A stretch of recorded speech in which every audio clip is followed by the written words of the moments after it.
رغم اني اهلاوي حتى النخاع، انما انا مش همنعك من تشجيع الزمالك. اذا كنت انا شخصيا بحب قوي اتفرج على ماتشات الزمالك.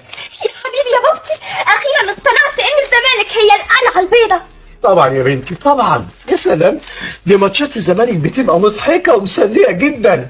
ده انا بموت على نفسي من الضحك على اسمه ايه، جمال حمزه ده وشيكابالا لما يتخانقوا مع بعض مين فيهم يشوط الكورنر اليتيم اللي جالهم في المباراه. بقول يا خال والله ما تاخدهاش مني تقيله، الاهلي ده فرقه مسخه. يا حبيبي يا طموتي يا حبيبي، يا رب يا رب تخف يا تامر. الله يخليك يا بنت خالي. اصل ايه معناته يعني ان فرقه تكسب كل ماتشاتها؟ دي حاجه تحز قوي. انما الزمالك بقى يوم ما بيكسب كل 3-4 سنين بتبقى دي الفرحه الكبيره. يا رب يا رب تموت يا تامر، يا رب الاهلي كله يموت. دي كده ايام يا بنتي، ده حتى الزمالك